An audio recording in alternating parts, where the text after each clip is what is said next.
श्री राधा श्री नारद भक्ति सूत्र संख्या 21। विचित्र बात है, भक्ति ऐसी होनी चाहिए, भक्त की दृढ़ता इससे समझी जाएगी। ये सब बता रहे हैं मानो देवऋषि नारद।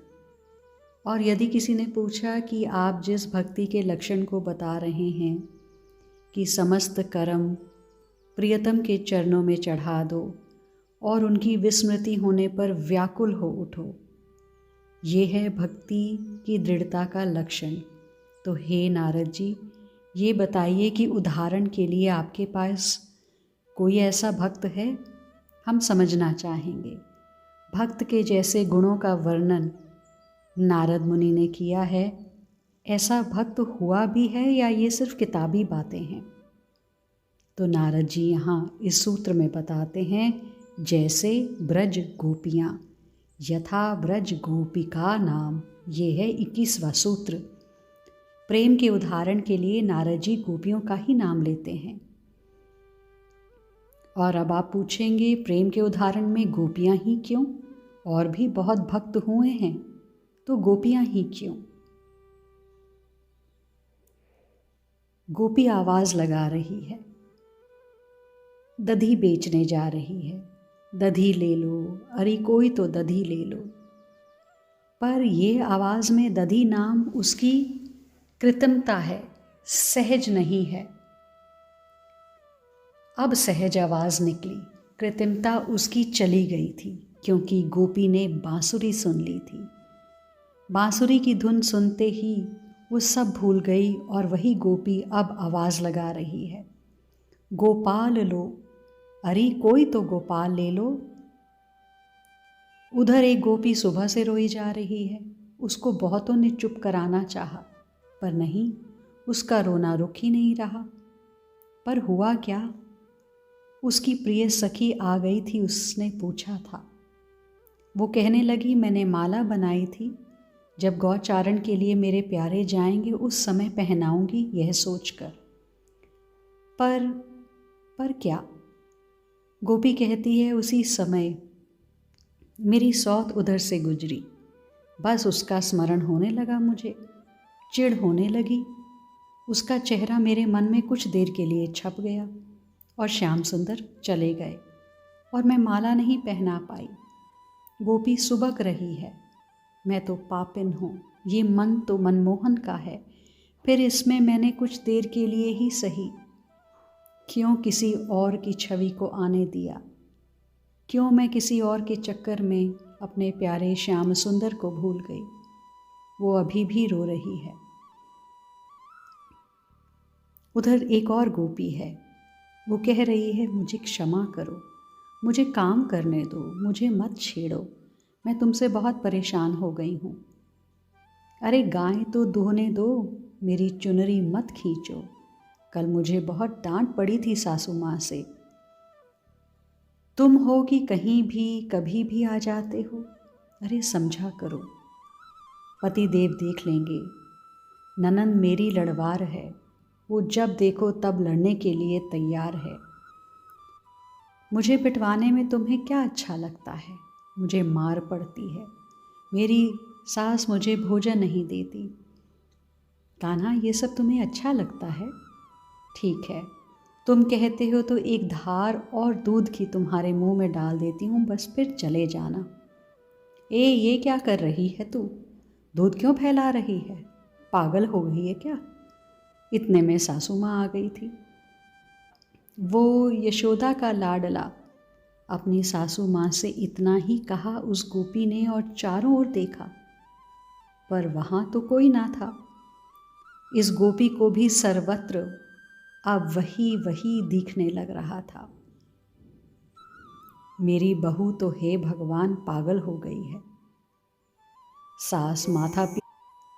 एक गोपी ने दूसरी गोपी से कहा, बड़ा प्रेम है तेरा गोपी, धन्य है तू, जब से कन्हैया मथुरा गए हैं तब से तू रोती ही जा रही है।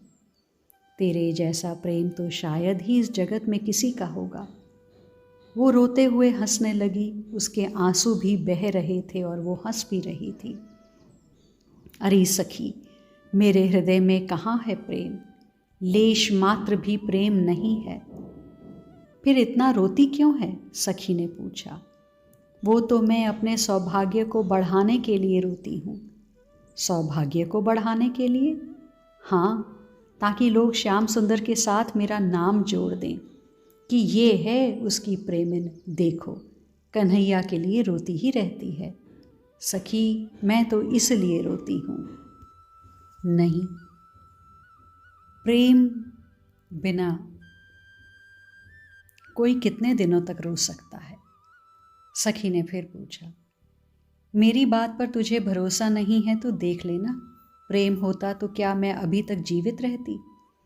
मेरे श्याम सुंदर के वृंदावन छोड़े हुए वर्षों हो गए, फिर भी मेरी सांसें चल रही हैं ना। क्या ये प्रमाण नहीं है कि मैं नाटक कर रही हूँ? केवल उससे मेरा नाम जुड़े, बस इसलिए रोती रहती हूँ। ये कहते हुए गोपी फिर रोने लगी थी। हा श्याम, हा प्रिय, हा वल्लभ। अरे तुझे पता है, श्याम सुंदर तुझसे प्रेम नहीं करते। हट, तुझे क्या पता, वो मुझसे ही प्रेम करते हैं, गोपी ने अपनी सखी से कहा। अच्छा, अगर तुझसे ही प्रेम करते तो और गोपियों से बतियाते, हंसते, उन्हें छेड़ते क्यों रहते? ये सुनकर गोपी मुस्कुराई, फिर कुछ लज्जाई, बोली, तू क्या जाने प्रेम को जानने वाले तो हमारे श्याम सुंदर हैं। अरे प्रेम को छुपाना पड़ता है, प्रेम जितना छुपा रहे ना, उसमें उतनी सुगंध रहती है, समझी? अब देख, श्याम सुंदर सबसे हंसते हैं, बोलते हैं, उन्हें छेड़ते भी हैं, क्योंकि मेरा और उनका प्रेम ब्रज में प्रकट ना हो जाए, वो छुपाना चाहते हैं हमारे प्रेम को, इसलिए वो। बस गोपी ये कहते हुए श्याम सुंदर में ही खो गई थी।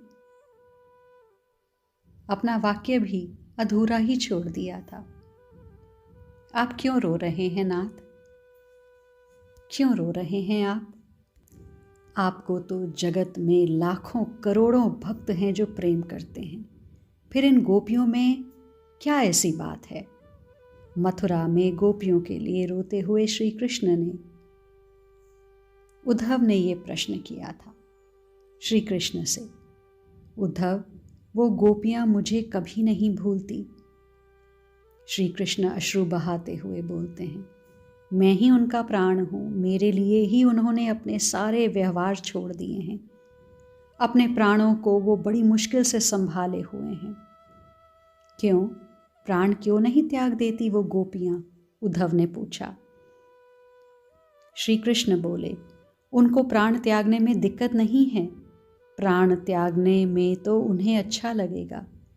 मेरा तीव्र विरह अत्यंत कष्टप्रद है उनके लिए, फिर भी प्राण को रखा है उन्होंने, क्योंकि उद्धव, उन्हें लग रहा है कि मैं वृंदावन जाऊंगा, और जब मैं वृंदावन जाऊं और उन्हें ना पाऊं तो मुझे दुख होगा। उद्धव, मुझे दुख ना हो इसलिए वो अपने प्राणों को धारण करके बैठी हैं।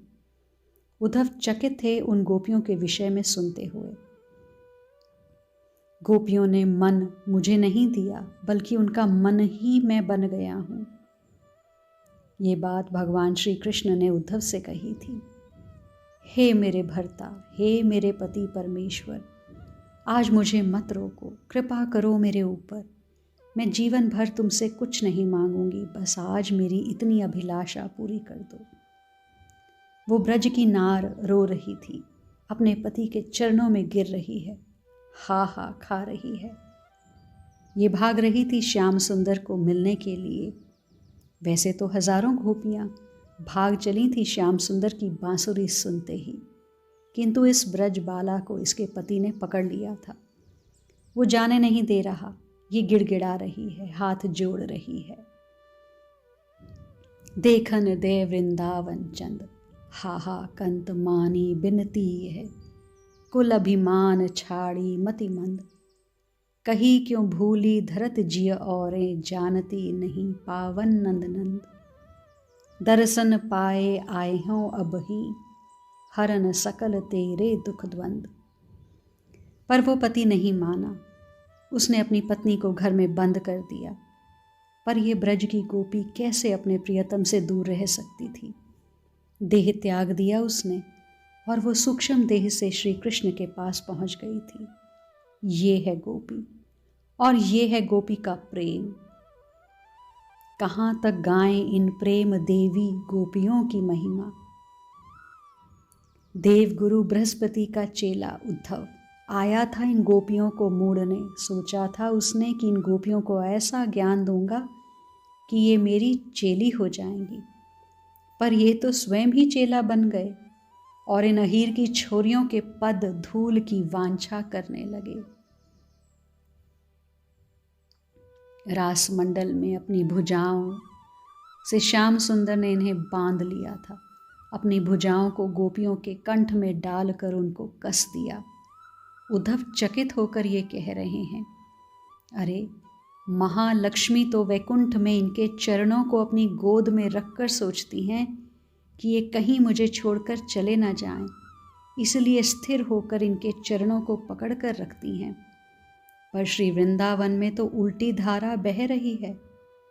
यहाँ गोपियाँ नहीं कस रहीं, यहाँ गोपियाँ नहीं पकड़ रही श्याम सुंदर को, यहाँ तो श्याम सुंदर ने ही गोपियों के कंठ को पकड़ लिया है।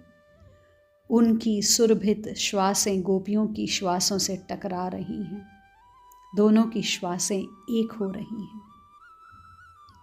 यही प्रेम की परिपक्वता है। जब हम ना पकड़ें श्याम सुंदर को, श्याम सुंदर हमें पकड़ें, वो दिन हमारी भक्ति सार्थक होगी। उद्धव नृत्य कर उठते हैं। ऐसा सौभाग्य आज तक किसी को प्राप्त हुआ है क्या? अरे महालक्ष्मी तक को प्राप्त नहीं है, ऐसी हैं गोपियाँ। इनकी तो हम पद धूल बनना चाहते हैं। अब उद्धव यही मांगते हैं। गायें दुहती हैं गोपियाँ तो कृष्ण को याद करती हैं। गोपियों को लगता है वो आया, अजी उसका पता ही नहीं है कि इधर से आ जाए, इसलिए चारों ओर श्री कृष्ण की ही अनुभूति करती रहती हैं। धान कूटती हैं तब भी यही सोचती हैं, अच्छे से कूटूं क्योंकि इसकी खीर बनाऊंगी और अपने प्रियतम को उपवाऊंगी। घरों में छिड़काव करती हैं, झाड़ू लगाती हैं तो ये सोचती हैं कि मेरा श्याम आएगा। आंगन में कांटे तो हैं नहीं, पर कंकड़ भी ना हो, नहीं तो उनके कोमल चरणों में गड़ेंगे। गोपियों की यही साधना है।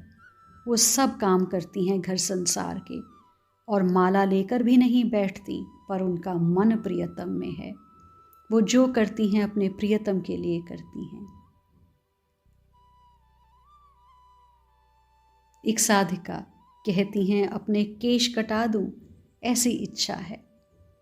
तो उनसे कहा गया, जब श्याम सुंदर तुम्हारे इन सुंदर केशों से खेलना चाहेंगे तब। तो फिर वह साधिका रोने लगी। देखो, ये है गोपी भाव, इससे बड़ा कोई भाव नहीं है।